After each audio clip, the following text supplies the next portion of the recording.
Yes, this is Bob Smutzer. I do not want to be an alarmist, but listen, according to my calculations, the world is going to end in approximately 4 seconds. 4, 3, 2, 1. Maybe I better check my math.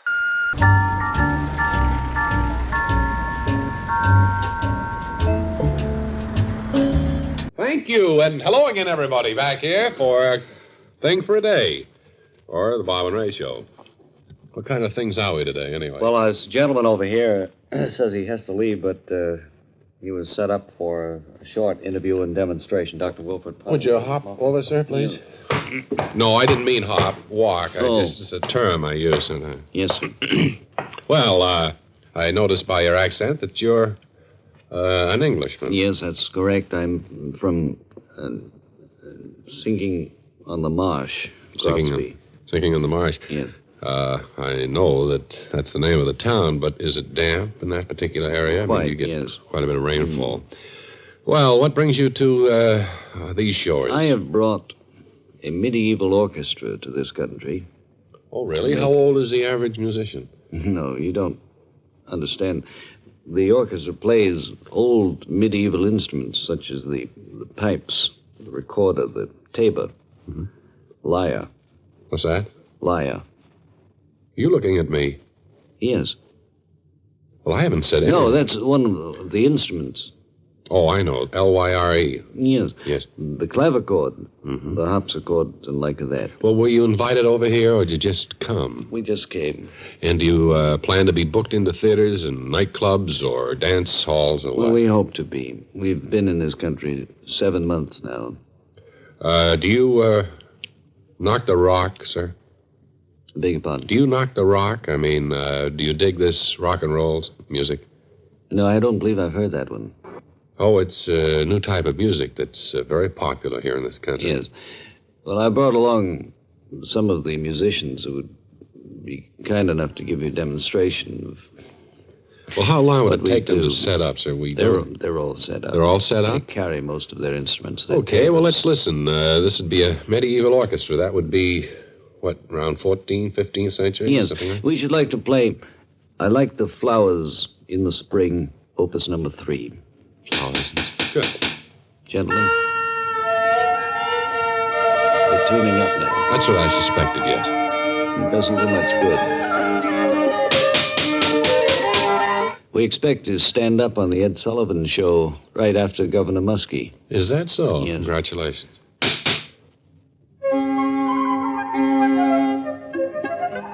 From the audience, you know. Well, let's listen to the We'll music. be on the stage.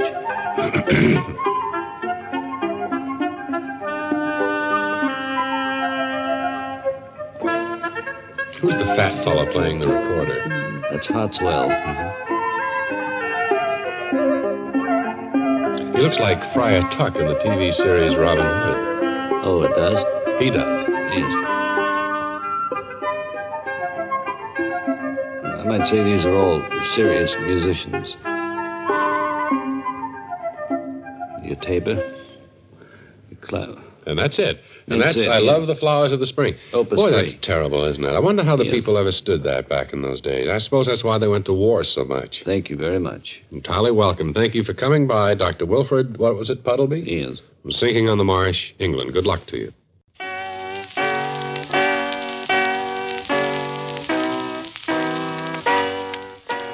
And once again, with the theme Old MacDonald Had a Farm, played on a recording by his wife, we present Dean Archer Armstead, head of the Lackawanna, New York Field Station and director of Bob and Ray Agriculture Products. Dean, what's the good word from Ms. Armstead? Well, I hear from mutual friends. She's down the hills of Columbia, riding around on a mule owned by some coffee farmer down there. Oh, that's all. She's really traveling around. She had the nerve to write to me just about 10 days ago at the field station for money. For money from you? She For won't get a nickel out of me. I'd Well, just soon lie down a bed of poison ivy. I can wouldn't give her a understand. nickel. Well, Dean, let's not go into your personal problems here. You brought it up. You're going to present some sort of an experiment that you've been working on at the field station, is that right? Yes, we discovered at the field station, Bob, that chickens respond to authority. By that, they can take orders, you mean? Orders, Is that and so? it helps. You wouldn't see. They're the vulture family, Bob. They need discipline. Yes, they're vultures at heart. What are we going to see and hear in the way of chicken commands? I have a tape recording. A tape recording, yeah. That we're going to hear. We use Charlie Hasselby. Mm-hmm. Now, he's a former sergeant in the army. Oh, a drill instructor, kind of. Uh, Does he use foul language on these chickens? No, he. I didn't know that you cracked jokes, Bob and Ray. No, but you'll see just how he controls these chickens and how he gets more eggs. All right, can we see this demonstration as Drill Sergeant Charlie Hasselby from inside the chicken house gives the orders to these chickens? Fall in, let's go. All the fowl and coupe, line up. With the guide, hold up his wings so the others can fall in beside him. Okay, fall in, let's go.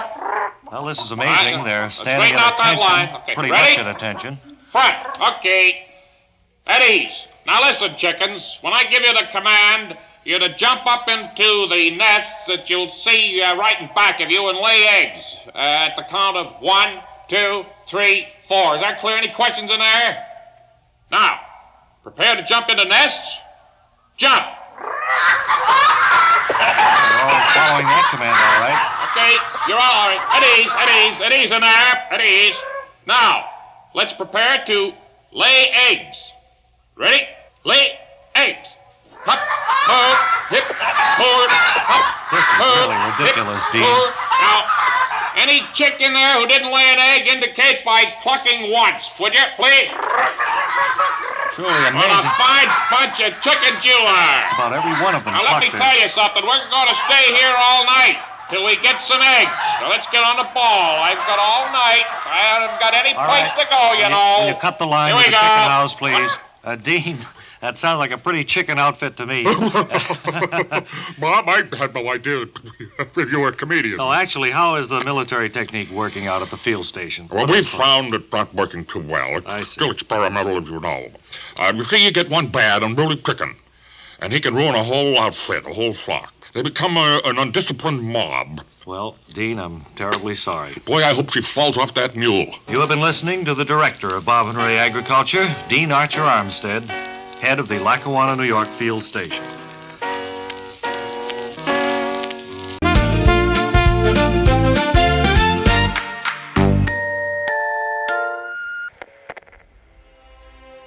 Bob Elliott. Phone home, Bob Elliott. This is Bob Elliott. And this is Ray Goulding. We're on the air waiting for a report from our correspondent, Wally Ballou, from the world-famous Boca Raton Hotel and Club in Boca Raton, Florida. Ray, we've got a terrific show today. The Boca Raton Hotel is the site of the 28th Annual International Festival of Kazoo Players. Can you imagine that? And they are from all over the world, Bob, more than 1,000 of them. I had no idea kazoos played such a big role in modern life. Oh, it does boggle the mind. 1,500 kazooers. Or is it kazooists? We'll ask Wally. He's on the air now. Wally? Wally? Lee Ballou speaking to you from the fabulous Boca Raton Hotel and Club in Boca Raton, Florida. This has to be the most fantastic hotel I've ever seen. Wally? Stately palms waving over gorgeous grounds, priceless antiques, old-world decor and charm. Wally? All overlooking the blue Atlantic. 200 cabanas, a sparkling white beach. Wally! Yes, Ray? Look, everybody knows about the Boca Raton Hotel. And well, they should, Ray. When you think of the majestic cathedral dining room, the blend of modern convenience with Spanish charm... Wally? Yes, Ray? Look, we sent you to Florida to report on kazoos. Well, I planned on getting to that. It's fascinating. I've got the report right here, as a matter of fact. The kazoo is a musical instrument consisting of a tube, open at both ends, with a hole in the side covered with parchment, against which the performer sings or hums. Well, that's it, Wally. I mean, that's your report? Well, Ray, there's not a whole lot you can say about kazoos. Well, look, Wally, we promised the audience a terrific show, and you've let us down again. You've been in Florida 3 days, and you've done nothing. No, Ray, that's not true. I've played golf. They've got 4 championship courses. I've played tennis, 36 great tennis courts. I've shot skeet. I got a rub down. I had lunch at the Cabana Club. 7 restaurants here. The one in the tower has a view that'll knock your eyes out. Ray, you just don't call that doing nothing. Wally, my notes say you're to interview the president of the Kazoo Association. Well, I planned to, but he's out deep-sea fishing. This hotel overlooks the Gulf Stream, you know. The fishing is fabulous. They've got a whole fleet. Well, what about this other interview, the winner of the Silver Kazoo competition? I'm glad you brought that up, Bob. Ray, I'm Ray. Ray, you won't believe the problems. Huziki Suzuki happens to be Japanese, doesn't speak a word of English. But on the kazoo, you can't imagine the music he makes on that little instrument. Well, now that's better, Wally. And you have him there with you, do you? No, he's shopping. Fabulous shopping here. But he was here to make a recording of his performance. Well, now that's good thinking, Wally. Let's hear it. Well, we would, Ray, except, well, you know, to record, you got to push down both of the little buttons. Well, Wally, it looks like you've botched it again. Your job is really on the line. What I can do, I have a kazoo here, the same type Suzuki played, and I can give you my rendition of his song.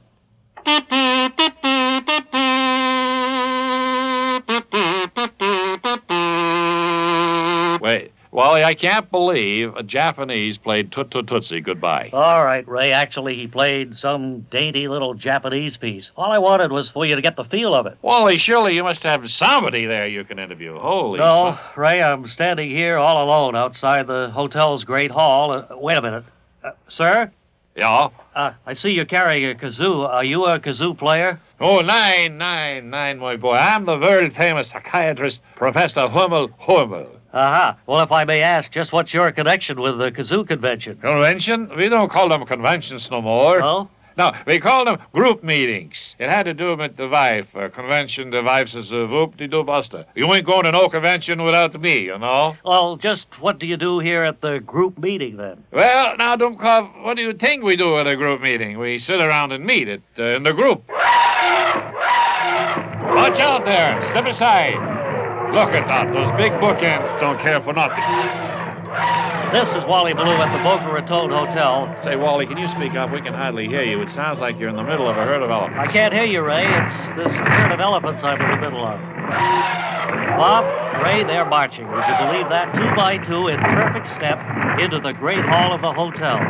Big doors are opening. I'm walking into the hall now. Bob, Ray, this is truly an impressive sight. Elephants? It must be an impressive sight. It's not the elephants, Ray. It's the Great Hall. Never seen anything like it. The ceiling is 22 feet high. They have a hydraulic stage. Activity going on everywhere. The elephants must be part of the big show they're rehearsing. Here's a gentleman who seems to be in charge. Sir? Get the elephants quiet, okay? Make those elephants be quiet. Sir? Indians to makeup. Will someone please get the Indians to makeup? Script girl? My God, nothing's ever simple. Excuse me, sir. I'm Wally Ballou. I'm here on an assignment. Is the Grand Kazoo Chorus ready? Wally Ballou, is it? Well, 22 kazoos to you, Wally. Dudley Doodleman, Wally, director of the 28th Annual Extravaganza, Kazoos Through History. You've staged this show every year for 28 years? No, we've planned it every year, but until now, we've never found a hotel which could handle it. The Boca Raton Hotel is out of sight. We can do things here we couldn't do anywhere else. Well, it looks like a fantastic show, all right, but how do elephants fit into an extravaganza about kazoos? Well, the elephants are one of our big numbers, Wally. They're on stage with Hannibal, who carries the golden kazoos to the Chinese. We follow that with a very touching scene where the Chinese, in their appreciation, give the Western world the secrets of gunpowder and chop suey. Mr. Doodleman, Hannibal crossed the Alps. Marco Polo visited China. Well, Wally, we take a few liberties. Now, in another big scene, we have the friendly Indians showing the pilgrims how to make kazoos. Then Washington's throwing the kazoo across the Delaware, and then we take the kazoo all the way to modern times, right to the astronauts planting the first kazoo on the moon. This is a fantastic show. Wally, this is nothing. What's really fantastic is the Boca Raton Hotel. You can always find dancing elephants, but where can you find a hotel with beauty and charm and facilities like this? Hold the kazoo chorus. We have to get the lights right. Now, Charlie, when the kazooers march in, I want the trooper spot to be crisscrossing. You follow that? Now, if you have problems, ask the hotel people. They'll show you. It's amazing. The hotel people are so cooperative here. Mr. Doodleman, I guess your production is the most extravagant they've ever had here. Wally, they've staged a full circus here. They could handle the road company of War and Peace in this hall. I never dreamed what could be done here. Can you imagine what we'll be doing next year? Anthony on the barge, 100 slaves playing sweet kazoo to Cleopatra, Nero kazooing while Rome burns, Moses bringing the kazoo down from the mountain, little Abraham Lincoln playing the kazoo by the fire in his log cabin, Thomas Edison inventing the electric kazoo.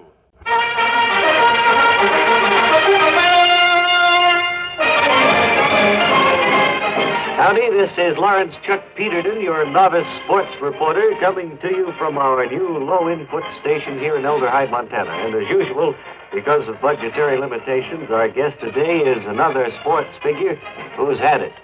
He's ex-swimming champion Nick Flail Edwards. And Nick, what are you doing these days? Well, Chuck, I'm in the restaurant business in the town of Blair's Bend. Like so many other ex-athletes, eh? Oh, that's right. My restaurant is called A Stroke, and the specialty of the house is carp. Well, isn't carp a fish that's hard to get, Nick? Well, yes, but I have it flown in from New York, see? The airport there at Blair's End? Well, no. The nearest airport is 300 miles away in Loose Shale, and the carp is delivered by bus from Loose Shale. It takes about 5 days before I get the carp. Well, how's business at your restaurant, The Stroke? Well, I never go near the place. I rented an empty store about 100 feet up the street from The Stroke, and I conduct the business from there. But as for your question, I don't think I'm doing too well. I see. Well, Nick, as a sports figure who's had it, what was the high spot in your swimming career as you look back now? Well, I'd say in 1932, I became interested in underwater swimming, and that year I swam around Manhattan Island underwater. Wow. And stayed under for 7 hours. That's a long time, Nick. Were you in any way affected by having been underwater for that length of time? Well, Chuck, for about 2 months after that particular feat, I was unable to eat any food unless it was served on a hook. Mm-hmm. Nick, as a swimmer who's had it, so to speak, what started you on your downfall? Could you tell us? Well, it was in 1934. I attempted to swim the English Channel. And with all that grease on me, I sank like a stone as soon as I hit the water. And there was a lot of bad publicity, and things didn't go too well after that. Well, what did you do when you found things weren't going so well for you? Well, I kicked around. I got a job in the Everglades wrestling alligators. How did that work out? Well, there was a big scandal. A couple of alligators were caught throwing the bouts. And after that? Well, I got a job with a circus, jumping from a height of 300 feet into a tank filled with 2 feet of water. Did you cut the mustard on that job, Nick? Yeah, I sure did. Except on the nights that the elephants get thirsty and drain the tank. The tank. I guess it is an unhappy memory for you. The job must have toughened you up, however. Well, it taught me that life is full of hard knocks. I'd say it did that. Which brings us to the present. How come, Nick, you decided to go into the restaurant business? Well, I found out that I could have carp flown in daily from New York City. And I wasn't going to pass up an opportunity like that. Well, thanks very much for being with us today, former sports great Nick Flail Edwards. And when the great swimming pool is drained dry, I'm sure your name will be visible at the bottom.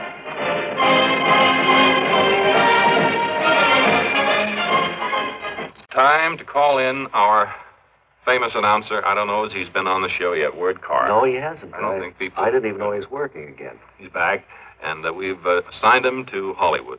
And he'll be doing most of his work from there. So, Word Carr standing by now in the film capital. Come in, please. Word Carr on the soundstage of MGL Studios here in Hollywood, reporting to Bob and Ray in New York. The filming of one of this fall's biggest motion pictures is underway, and we're fortunate today to be here to witness one of the most exciting scenes in the picture, which is going to be shot in just a few minutes. The picture Anatomy of a Jury, starring Flint Locke, Lawson Tisdale, with Mary Beth McLaughlin. I believe Flint Locke is going to have a word or two with us. Flint, before they shoot this scene, could you just say a word or two about the picture? And I might say you're looking great. Well, thank you very much, and hello, fans everywhere. Has become an overnight success, as you have in Hollywood, created any special problems for you, Flint? Well, I don't know as I'm an overnight success for years. Well, I'm Danny Oakley's husband, you know, in a TV series. I think you're being pretty modest there, Flint. But this particular picture that you're here to see a portion of it filmed today is called Anatomy of a Jury. Yes. And it's a dramatic thing. It's my first dramatic role, really, where I can really sink my teeth into it. And I think I'm doing a wonderful job. Well, I think after your fans see you in this picture, Flint, they will agree even more that you are one of the top-flight news stars on the Hollywood firmament. A word coming from you, I know that's high praise. Well, now, we are going to see. I see they're pretty well set up over there. The orchestra is sitting down, and they must be about ready to shoot the scene. This is where the jury comes in, is that's that right? You see, I'm the foreman of the jury. Quiet on the set, please. We're shooting take 213. Well, Word, excuse me. I'll just go over and do... I was just pointing out that I am the foreman of the jury, and this is the climax of the whole picture. We come in now with the we're verdict. about to see. Quiet on the set. This is a take. Talk. Action. Music.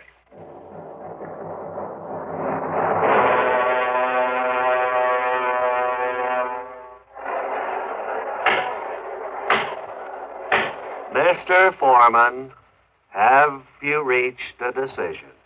Yes, Your Honor, we have. We find the defendant... Flint. Great, Flint. Nice going, Flint. Terrific take. Thank you very much. Flint, I wonder, could we have is the scene over? Yes, that's all for today. Well, we don't know how it actually came out, what the answer was, or anything. You can't give us an idea of what the return of the jury was? The writers haven't decided yet. They don't know whether to have the fellow guilty or not guilty. So on this note of suspense, and certainly one which will make us all want to see your picture, it's goodbye to... All right, break the set. Let's go. Striking the set now, and this We're is all Blue Star saying goodbye from Hollywood. Back to New York. Thank you, Word. Back here in New York, we are indeed. That's one thing I meant to talk to Word about before he went out there, was that he always kind of gets an interview or a description right up to the crucial moment, and then it just falls flat. Now, we didn't learn anything about the picture from that. Well, you know they are writing movies right up to the last minute, obviously. Now, here the writers haven't decided whether the fellow is guilty or not. What's that? Oh, one of our writers can't decide how this show is going to end. He's in there. All right, well, we'll think of something when we get to it. We have a few minutes yet. Typewriter. Standing in the wings, ready to be brought out here by our dear friend Webley Webster, are the wonderful McBabies. Claude and Clyde McBeebe, the McBeebe twins, and their family singers who are with them again today. Hi, fellas. Hi, Bob and Ray. Gee, it's certainly great to be back here. And we're just delighted that you've invited us here to hear the McBeebe family singers do one of the songs from our new album. You made an album? Yes. Is it folk songs? That seems to be popular these days. Well, what we've done here, Bob and Ray, is that we're trying to bring back around the lake. The row boat. Your Frere Jacques. Your Pop Goes the Weasel. And Take Me Out to the Ball Game. And all those old songs that you could round the lake. I see, the familiar school rounds. Well, if all of the singers are ready, I don't see any reason... Point out maybe your audience has forgotten that these singers are all our children. And, of course, both my brother and I chime in to help out. These are all McBeebe kids. Good. Well, we've waited quite a while to hear this. Well, Bob, I think you should hear it before you turn pale like that. All right, well, I'm all set. You go right over there with them, boys. All right. Let's hear it. Now, kids, let's go. One.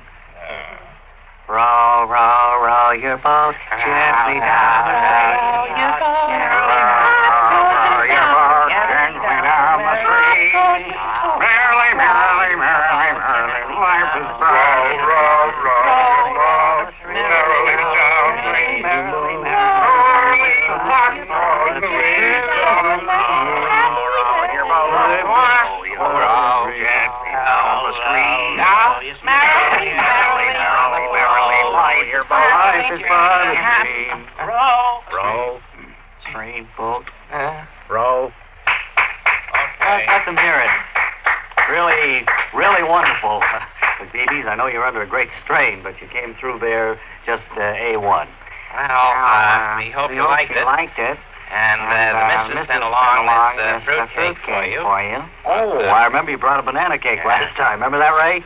How could I ever forget it? How could we ever forget that, huh? Well, she hopes you enjoy this. Again, thank you. We gotta go along now. Get back into the car and head home. Come on, kids. Come on, little fellas. There they go, Claude and Clyde McBeebe and their family singers. Let them get out, please. So long. Bye. Oh, wasn't that the worst?